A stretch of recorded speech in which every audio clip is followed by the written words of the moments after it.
Students, elementary operation transformation of a matrix.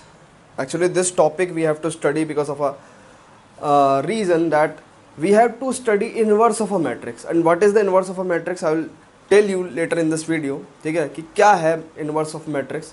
लेकिन inverse of a matrix निकालने के लिए हमें कुछ operations करने हैं, ठीक है ना, simultaneously in an equation, ठीक है नहीं, और वो ऑपरेशन और वो ट्रांसफॉर्मेशन जो है एक मैट्रिक्स में जो हम अप्लाई कर सकते हैं वो बेसिकली 3 है, ठीक है, बेसिकली 3 है, लेकिन वो टोटल 6 हो जाता है। कब?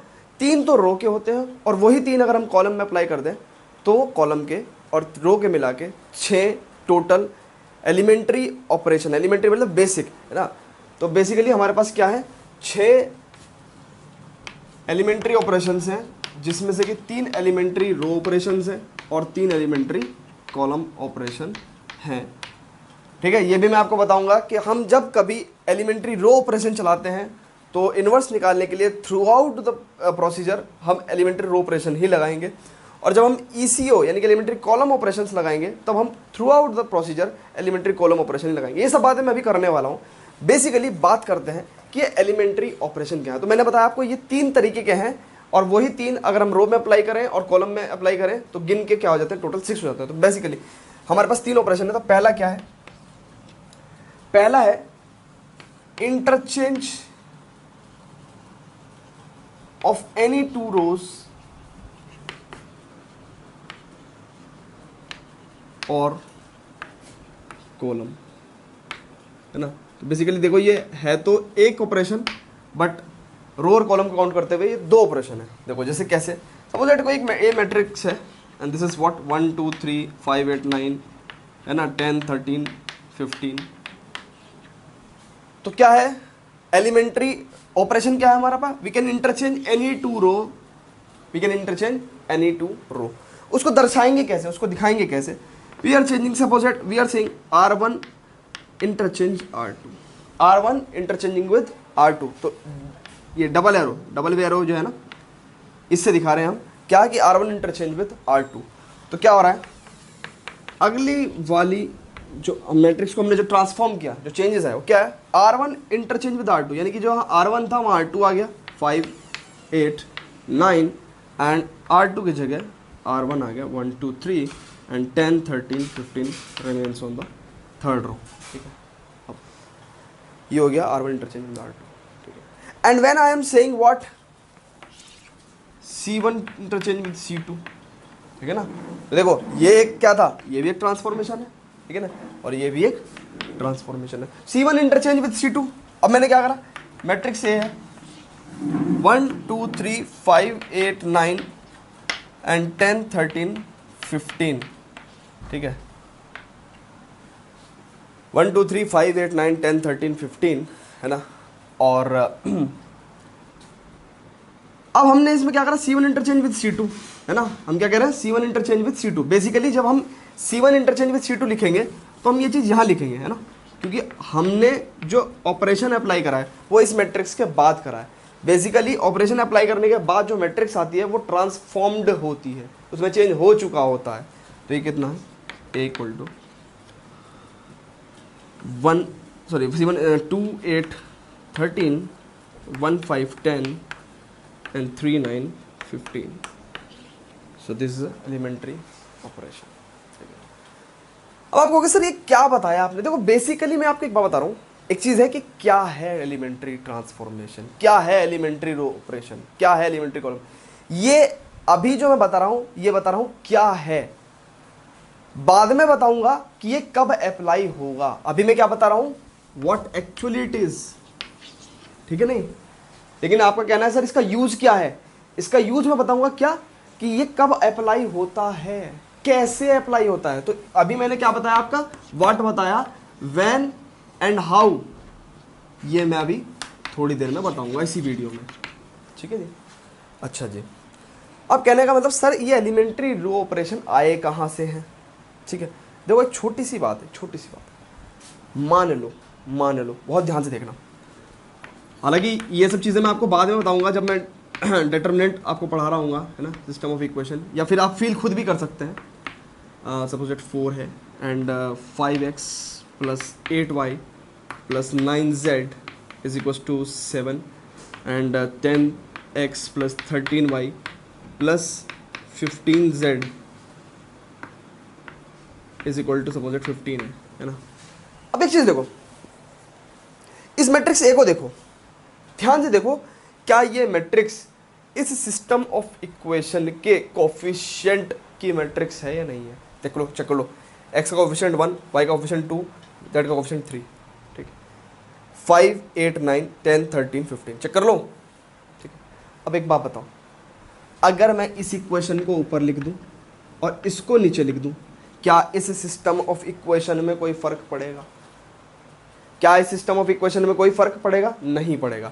बेसिकली मैट्रिक्स मैंने आपको बताया था, matrix has it been evolved because what to develop the simpler method to solve the system of linear equations, है ना।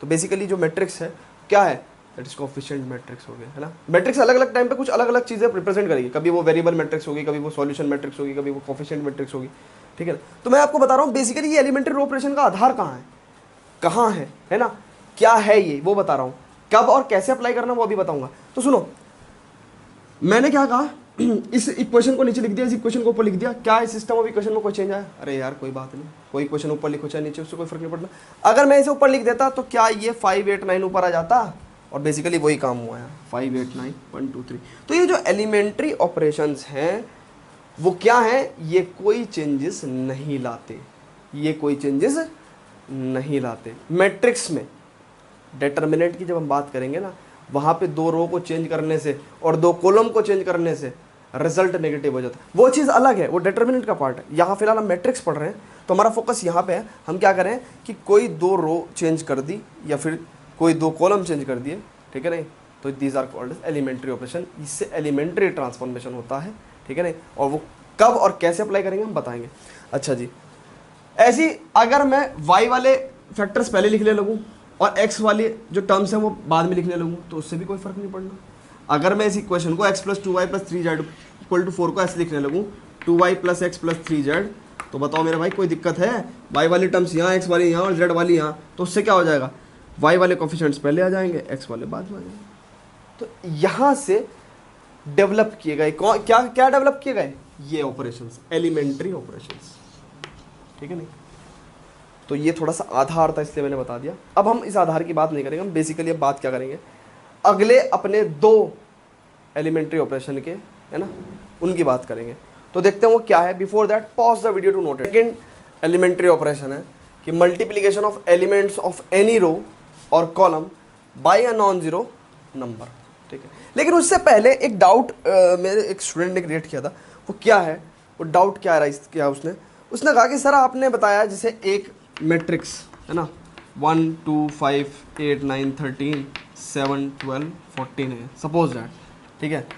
आपने कहा सर कि हमने उसमें एलिमेंट्री रो ऑपरेशन लगाया, सपोज दैट हमने कहा कर दिया R1 इंटरचेंजेस विद R2, ठीक है।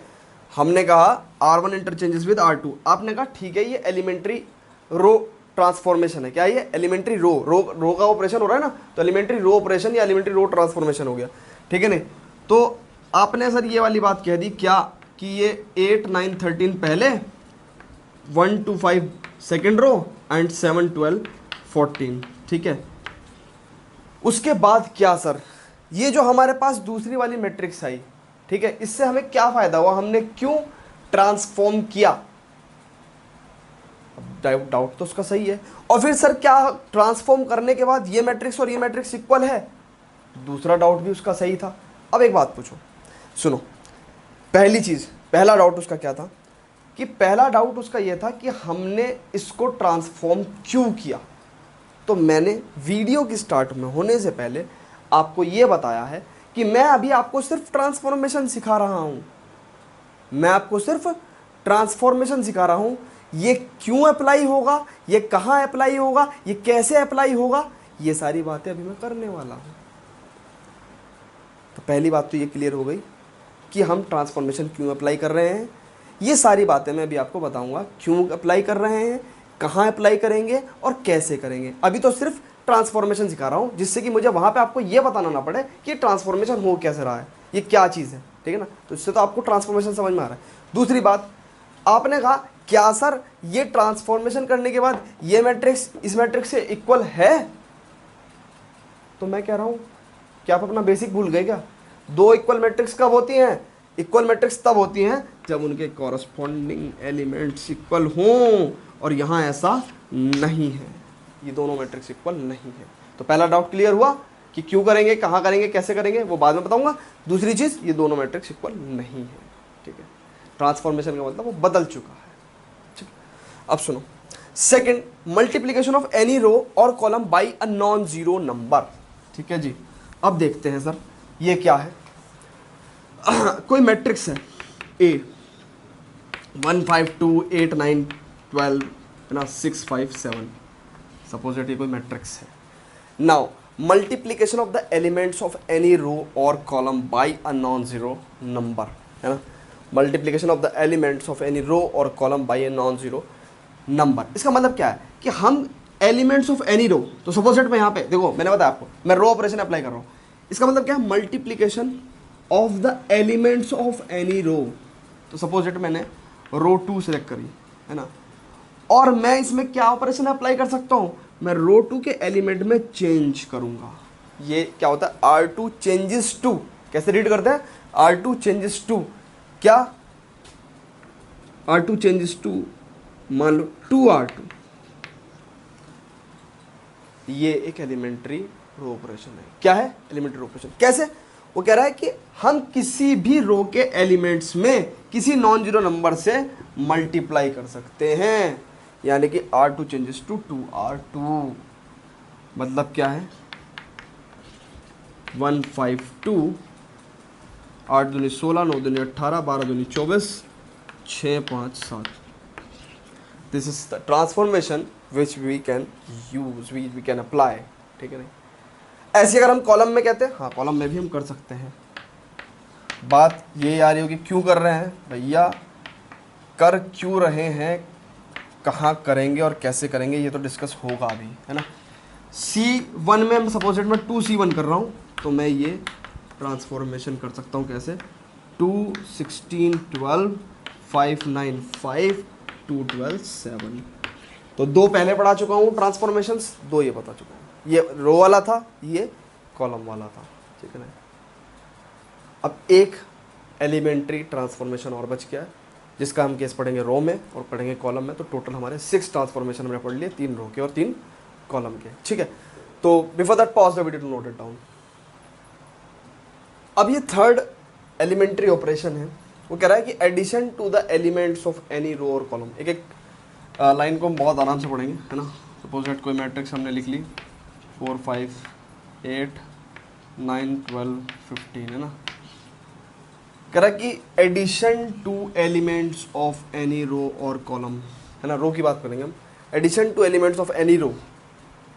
तो addition to element of any row, तो सपोज दैट कोई हमने रो सेलेक्ट कर ली R1, the corresponding elements of any other row, यानी कि इसमें किसी दूसरी रो के एलिमेंट, कॉरस्पॉन्डिंग एलिमेंट, यानी कि 1 के कॉरस्पॉन्ड 4 है, जैसे अगर हमने दूसरी रो 4 सेकंड रो सेलेक्ट कर ली, तो कह रहा है कि किसी रो में हम किसी दूसरी रो के एलिमेंट्स की किसी नंबर से मल्टीप्लाई करके जोड़ सकते हैं। एक बात मैं आपको कह रहा हूँ, जैसे R1 changes to R1 plus 2R2, ये एक एलिमेंट्री ऑपरेशन है। हम किसी रो के एलिमेंट्स को मल्टीप्लाई करके किसी दूसरी रो में कॉरस्पॉन्डिंगली जोड़ सकते हैं। हम किसी रो के एलिमेंट्स की किसी नॉन जीरो नंबर से मल्टीप्लाई करने के बाद हम उसके एलिमेंट्स को किसी दूसरी रो के कॉरस्पॉन्डिंग एलिमेंट से जोड़ सकते हैं। जैसे ये चीज़ अगर मैंने करी तो क्या होगा? हमने R1 में चेंज करा, देखो हम जिस चीज़ में चेंज करेंगे हम उसमें ही चेंज करेंगे। क्या कि R1 का एलिमेंट प्लस दुगना किसका? R2 का एलिमेंट, तो 9, है ना। 1 प्लस 4 दूनी 8 9, 2 प्लस 5 टू 10 12, 3 प्लस 8 टू 16 19। और बाकी दो रो जो हैं R2 और R3, उसमें तो कोई चेंज नहीं हुआ। हाँ, हालांकि यहाँ पे हमें चेंज दिख रहा है कि हमने दुगना करके जोड़ा, लेकिन सिर्फ वो R1 में चेंज हो रहा है। जो ये चीज़ होती है सिर्फ उसमें चेंज होता है। क्या चेंज हुआ कि R1 में जो चेंज हुआ, R1 के एलिमेंट में हमने R2 के एलिमेंट को दुगना करके जोड़ा, R2 में तो कोई चेंज ही नहीं करा हमने। R2 में चेंज किसके लिए हुआ था? सिर्फ R1 रो के लिए हुआ था। अरे बात समझे? तो ये R2 और R3 remain unaffected, that is 4 5 8 9 12 15। ठीक है, जिसमें चेंज होगा सिर्फ चेंज उसी में होगा और किसी में। ठीक है, सिमिलरली हम कॉलम को भी समझ सकते हैं। कैसे? कि अगर हमारे पास यही मैट्रिक्स है सपोज दैट, है ना, और हमने क्या कहा C1 changes to C1 plus 2C2, तो अब चेंज किस में हुआ? सिर्फ और सिर्फ C1 में। क्या चेंज हुआ? इसके अंदर जो चेंज हुआ कि इसके एलिमेंट कैसे चेंज हो गए? This plus twice of this, तो यानी कि मैट्रिक्स कैसी हो गई? 1 प्लस ट्वाइस ऑफ 2 यानी कि 5, 4 plus twice of 5 14, 9 plus twice of 12 कितना? 12 दूनी 24 और 9 4 13 33, है ना। और ये बाकी C2 C3 तो जू की तू रहेंगी, 2 5 12 3 8 15। ठीक है, तो ये हमारे 6 एलिमेंट्री ऑपरेशंस हो गए, जिसमें से कि 3 हमने एलिमेंट्री रो ऑपरेशन की तरह पढ़े हैं और 3 हमने कैसे पढ़े थे? Elementary column operation. तो सो फार जो भी हमने पढ़ा है हम उसको सम अप करते हैं। क्या? कि हम किसी मैट्रिक्स में क्या एलिमेंट्री ऑपरेशंस हो सकते हैं? वो एलिमेंट्री ऑपरेशंस जो एलिमेंट्री ट्रांसफॉर्मेशन हो क्या हो सकते हैं? हम उनकी रोज को या कॉलम को इंटरचेंज कर सकते हैं, है ना, और या फिर हम उनका किसी रो का, कोई भी रो हो सकती है, उसमें किसी नंबर से मल्टीप्लाई कर सकते हैं, है ना। तो कोई सी भी रो हो सकती है, उसको ith रो कह दो चाहे। और हम किसी रो में किसी रो के एलिमेंट प्लस या माइनस किसी दूसरे एलिमेंट से किसी के नंबर से मल्टीप्लाई करके ऐड या सब्ट्रैक्ट कर सकते हैं। ठीक है नहीं? तो ये सो फार हमने पढ़ा है एलिमेंट्री ऑपरेशन। ठीक है, अब आगे बढ़ते हैं इसी टॉपिक पे। Pause the video to note it down. Now invertible matrices. Invertible matrices का मतलब कि वो मैट्रिक्स जिनका इनवर्स एग्जिस्ट करता है ना, तो हुज इनवर्स एग्जिस्ट। अभी इनवर्स क्या है? ये इनवर्स होता क्या है? ठीक है, तो कहते हैं let A and B are square matrix of same order m, है ना, क्योंकि स्क्वायर मैट्रिक्स का तो ऑर्डर एक नंबर से भी रिप्रेजेंट कर सकते हैं, सेम ऑर्डर m, क्योंकि उसमें number of rose and column same होती है, तो एक नंबर से रिप्रेजेंट कर सकते हैं, same order m। Then if AB equals to BA equals to I, यानी कि A into B matrix, B into A matrix is equals to identity matrix, then B is called inverse of A and A is called of inverse of B। मतलब समझो क्या है inverse का? मतलब क्या है कि अगर हम मैट्रिक्स A की उसके इनवर्स से मल्टीप्लाई कर दें तो ये इसी ऑर्डर की आइडेंटिटी मैट्रिक्स में बदल जाता। अगर हम किसी मैट्रिक्स को उसके इनवर्स से मल्टीप्लाई कर देते हैं तो उसके बाद हमें क्या मिल जाता है? आइडेंटिटी मैट्रिक्स मिल जाती है। तो इसे हम क्या कहते हैं? इनवर्स कहते हैं, ए इनवर्स। ठीक है, तो कह रहा है कि A B equal to B A equal to अगर आई है, और सिंपल ऐसे भी कह सकते हैं हम कि अगर ए इनवर्स की ऐसे करें तो भी आई आएगा। तभी तो उसने कहा कि if A B equals to B A equals to I आ जाए तो B is called the inverse of A and A is called the inverse of B, है ना। वी कैन ऑल्सो राइट क्या कि बी क्या है? ए इनवर्स है, और ए क्या है? बी इनवर्स है। ठीक है, दोनों ही बातें सही हैं। देखते हैं फॉर एग्जांपल, मान लो हम कोई मैट्रिक्स लेते हैं, A matrix, and this matrix is 2 3 1 2। ठीक है ना, देख लेता हूँ मेरे को मैट्रिक्स यही है। और एक दूसरी मैट्रिक्स ले लेते हैं, B matrix, and which is what 2 2 -3 -1, है ना, यही है क्या? -3 -1 -3 -1, ए और बी दो मैट्रिक्स है। अब देखो ए बी मैट्रिक्स की मैं मल्टीप्लिकेशन कर रहा हूँ। ए बी कितना हुआ? फर्स्ट रो फर्स्ट कॉलम 2 2 जा 4 -3, first row second column -6 + 6, second row first column 2 - 2, second row third column -3 + 4, ये कितना आ गया अपने पास 1 0 0 1, and that is what identity matrix. And also B A निकालते हैं, बी ए मैट्रिक्स कितना होगा। अब फर्स्ट रो फर्स्ट कॉलम देखो, फर्स्ट रो फर्स्ट कॉलम ऐसे चलेगा, तो ये 2 2 जा 4 -3, and first row second column 4 first 6 -6, फिर second row first column -2 + 2, and second row second column that is -3 + 4, and again comes out to be what 1 0 0 1, and that is what I. So clearly what A and B are the square matrices of the same order, and AB equals to BA equals to I आ गया भैया, है ना। तो what we can say कि ये इसका inverse है, B क्या है A इनवर्स है, तो इसको हम क्या भी लिख सकते हैं, A इनवर्स भी लिख सकते हैं, ये A इनवर्स है, और ये क्या है, ये B इनवर्स है ना। तो B is called A is called the inverse of B and B is called the inverse of A। अच्छा, जब हम बात करें इन्वर्टिबल मैट्रिसेस की, तो हम बात करें कि जिनका इन्वर्स एग्जिस्ट करता है, जिनका इन्वर्स एग्जिस्ट करता है। अब किनका इन्वर्स एग्जिस्ट करता है, अब ये भी हमें पढ़ना है, ठीक है ना। अब हमने शुरू में कहते हैं स्क्वायर मैट्रिक्स। देखो स्क्वायर मैट्रिक्स में अगर बात की जाए number of row and number of column के कंपैरिजन की, तो या तो स्क्वायर मैट्रिक्स होती है, रेक्टेंगुलर मैट्रिक्स होती है, और तीसरी तरह की कोई मैट्रिक्स ही नहीं होगी भाई। या तो number of rows equal to number of columns होंगे, या फिर दोनों डिफरेंट होंगे, और जब दोनों डिफरेंट होंगे तो रेक्टेंगुलर मैट्रिक्स है, जब दोनों सेम होंगे तो स्क्वायर मैट्रिक्स है। तो स्क्वायर मैट्रिक्स के केस में इनवर्स एग्जिस्ट कर भी सकता है और नहीं भी कर सकता है।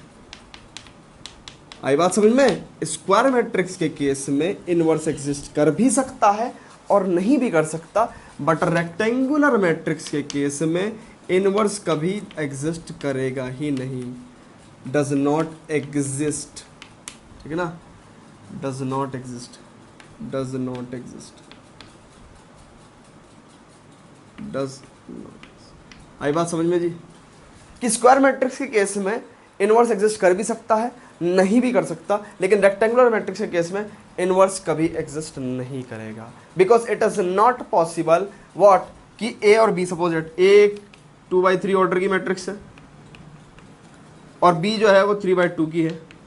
अब मल्टीप्लीकेशन तो पॉसिबल हो गया जी, क्या ए बी किस ऑर्डर की आ गई 2/2 की, लेकिन क्या हुआ बी ए क्या होगा, देखो ध्यान से, बी ए भैया, अब बी 3/2 की हो गई और ए जो है वो 2/3 की हो गई। अब मल्टीप्लिकेशन तो पॉसिबल हो गया, लेकिन बी ए किस ऑर्डर की आ गया, बी ए जो है आपका 3/3 ऑर्डर का आ गया। चेक कर लो, ये इक्वल हो सकते हैं क्या, कभी कभी नहीं हो सकते। ए भी 2/2 ऑर्डर का है, बी ए 3/3 ऑर्डर का है, तो ये डिफिकल्टी आती है जब ए भी इक्वल टू बी ए ही नहीं हो सकता, ठीक है ना, तो इक्वल टू आए तो छोड़ो, वो यहीं पे ख़त्म हो गया मामला, ठीक है। और एक और कारण भी है, क्या कि इनकी मल्टीप्लिकेशन करने के बाद सेम ऑर्डर का आई आ जाए, ठीक है नहीं, स्क्वायर तो आ रहा है लेकिन सेम ऑर्डर का आई नहीं आ रहा ना। यहाँ पे अगर आई आ भी जाता तो या तो 2/2 का आएगा, 3/3 का आएगा। यहाँ पे तो तीनों कंडीशन सेटिस्फाई होनी चाहिए कि ए बी और बी ए और आई ये तीनों सेम ऑर्डर के होने चाहिए, ठीक है। अब बात करते हैं, क्या बात करेंगे यूनिकनेस ऑफ इनवर्स की। अगर किसी मैट्रिक्स का इनवर्स एग्जिस्ट करता है तो क्या वो अकेला इनवर्स होगा या और भी अदर इनवर्स हो सकते हैं, यानी कि बात यह है कि क्या किसी मैट्रिक्स के एक से ज़्यादा इनवर्स हो सकते हैं या एक ही इनवर्स होगा। तो uniqueness of inverse is our topic. Before that pause the video to note it. बात करते हैं यूनिकनेस ऑफ इनवर्स की, यानी कि अगर स्क्वायर मैट्रिक्स का इनवर्स एग्जिस्ट करता है तो वो यूनिक होगा, है ना, एक ही होगा, उसके अलावा कोई और नहीं होगा। तो कॉन्ट्रडिक्शन मेथड यूज करते हैं। मान लो A B equals to B A is equals to I है, तो यहाँ से तो पता चलता है कि B is the inverse of A है ना, B is the inverse of A है। But let see B another inverse of, let see B another inverse of A, inverse of, तो क्या होगा, A C equal to C A equal to I होगा जी। AC equal to C equal to I होगा, ठीक है। अब देखो, अब मैं एक लाइन लिखने वाला हूँ, ठीक है ना, और ये इसको फाले से प्रूफ हो जाएगा, है ना। अब देखो B equal to B I होगा, है ना। अब I इक्वल टू मैं क्या लिख सकता हूँ, AC लिख सकता हूँ, या सी कुछ भी लिख सकता हूँ। अब I इक्वल टू AC हो गया। अब देखो ये तो मल्टीप्लिकेशन है, एसोसिएटिव लॉ लग जाएगा, तो BA भी ले सकता हूँ मैं साथ में, BA इंटू सी। अब BA इक्वल टू कितना है, I है, और IC इक्वल टू कितना होगा, C। तो B इक्वल टू सी आ गया, ठीक है नहीं।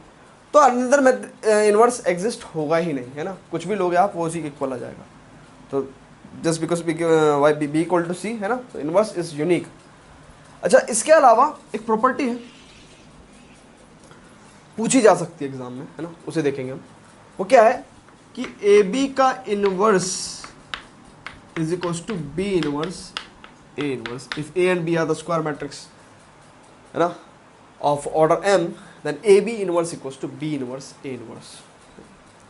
तो ये हमें प्रूफ करना है, इसका प्रूफ कर लेते हैं ना, एग्जाम में पूछा जा सकता है, कुछ ज़्यादा खास भी नहीं है, कुछ ज़्यादा हार्ड नहीं है, लेकिन पूछा जा सकता है। तो देखो मैं एक स्टेटमेंट लिख रहा हूँ, क्या, A B into A B inverse is equal to I. इसमें कोई दिक्कत है भाई, ए बी एक मैट्रिक्स होगी, अब मैट्रिक्स इंटू मैट्रिक्स का इनवर्स क्या, आई के इक्वल होगा, तो कोई दिक्कत नहीं।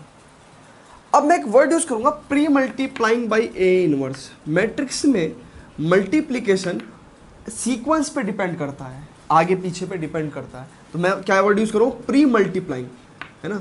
इसका मतलब प्री मल्टीप्लाइंग का मतलब क्या है, देखो अगर हम ऑर्डिनरी नंबर की बात करें 2x इक्वल टू 5 है, और अगर हम 2 से मल्टीप्लाई कर रहे हैं दोनों तरफ, तो हमें कोई दिक्कत नहीं है, चाहे हम यहाँ पे भी कर सकते हैं और चाहे हम यहाँ पे भी कर सकते हैं, दोनों में एक ही बात है। लेकिन मैट्रिक्स के केस में ऐसा नहीं होता, हमने इधर मल्टीप्लाई करी और इधर मल्टीप्लाई करी, दोनों चीज़ों का डिफरेंट डिफरेंट मीनिंग है। तो इसलिए हमें बात करनी क्या, pre multiplying by A inverse, A inverse A B, है ना, अभी फिलहाल ऐसा मान लो, into A B inverse equal to कितना हो गया ये, ए इनवर्स आई। अब देखो ए इनवर्स, यहाँ पे देखो एसोसिएटिव लॉ लग जाता है, ए इनवर्स ए तो आई हो जाएगा, तो ये आई बी,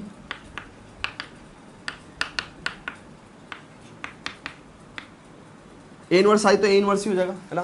किसी मैट्रिक्स की मल्टीप्लिकेशन आई से होगी तो वापस वही आ जाता है, बताया था मैंने आपको, क्या, मल्टीप्लिकेटिव आइडेंटिटी, है ना। अच्छा, तो प्री मल्टीप्लाइंग